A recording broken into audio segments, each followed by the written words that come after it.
అంశాలన్నీ అప్పుడు వెల్లడించే అవకాశం ఉంటుంది అంతే. అప్పుడు బయటికి చెప్పే అవకాశం ఉంటుంది. అవునండి. మోస్ట్ లైక్లీ ఏం ఉండవచ్చు సార్ ప్రధానమంత్రి అంటే మనం ఆపరేషన్ లెవెల్ నేను మాట్లాడట్లేదు. ప్రధానమంత్రి అంటే 4, 5 కోణాల్లో ఆయన ఆలోచించి మరీ చెప్తారు కాబట్టి, ఎందుకంటే జాతిని ఉద్దేశించి ప్రసంగించబోతున్నారంటే చాలా క్లిష్టమైన సందర్భాల్లో మాత్రమే ప్రధానమంత్రి అలా నేషన్ని అడ్రస్ చేయడం మనం లోగడ చూసాం. అది ఎప్పటి నుంచో సంప్రదాయంగా కూడా వస్తుంది. సో కొంత అంటే యుద్ధ వాతావరణానికి మనల్ని సన్నద్ధం చేసే అవకాశాలు ఏమైనా కనిపిస్తున్నాయంటే, అవతల టెర్రర్ మూకలు వాళ్ళు పాకిస్తాన్ వీధుల్లో ర్యాలీలు చేస్తున్నారండి. రాకెట్ లాంచర్లు భుజాన పెట్టుకొని ఉగ్రవాదులు ర్యాలీలు చేయడం ఎక్కడ చూడాల, అక్కడే చూస్తున్నాం.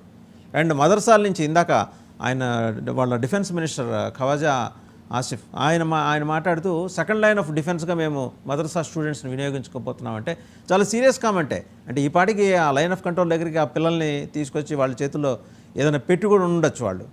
సో ఇంత కీలకమైన డెవలప్మెంట్స్ అక్కడ జరుగుతున్న క్రమంలో ఒక వార్నింగ్ ఉందా సురేష్ కొచ్చెట్ల గారు? మద్రసా పిల్లలు తీసుకురాం అని చెప్పి వాళ్ళ పిల్లలాట కాదు, ఆయన ఒక ఫిగర్ ఆఫ్ స్పీచ్ అని చెప్పుంటాడు. కానీ మనకు అందరికి తెలుసు, ఇక్కడ చిన్న ప్రొవకేషన్ జరిగినా కానీ మళ్ళీ సీజ్ ఫైర్ కొలాప్స్ అయిపోతుంది. అది condition, one of the main conditions.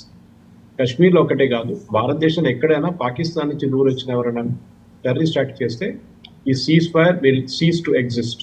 అది కండిషన్ అని. సో మోదీ గారు మాట్లాడేది నేనైతే చెప్పలేను ఆయన ఏం మాట్లాడతారని, కానీ బహుశా ఆయన పొలిటికల్ యాంగిల్ తీసుకుంటారు. Why did the ceasefire? ఎందుకంటే భారతదేశంలో చాలా మందికి సీజ్ ఫైర్ అనేది అర్థం కాలేదు. వీళ్ళు భారతదేశంలో ఉన్న మ్యాక్సిమం ఈ below the age of 35, 40 71 war తర్వాత ఒక వార్ కూడా చూడలేదు. సో ఆల్మోస్ట్ 55 సంవత్సరాల నుంచి ఎవరు వార్ చూడలేదు లాస్ట్.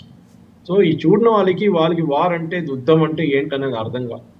ఇప్పుడంతా బాగుంది, మోదీ గారు వెళ్ళి కొట్టండి పాకిస్తాన్ అని చెప్తారు. రేపు 200 మంది చనిపోయారు అనుకోండి మన వైపు, అప్పుడు కథ మారిపోతుంది.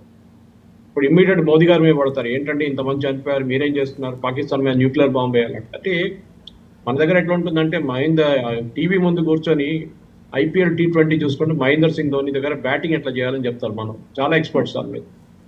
సో యుద్ధం అనేది ఒక సీరియస్ థింగ్, ఏదో మజాక్గా తీసుకోకపోతే 3 సంవత్సరాల నుంచి యూక్రెయిన్ రష్యా కొట్టుకుంటున్నారు, ఏమైందో అందరికి తెలుసు. ఇక్కడ గాజా వైపు ఇజ్రాయెల్ గాజా కొట్టుకుంటున్నారు.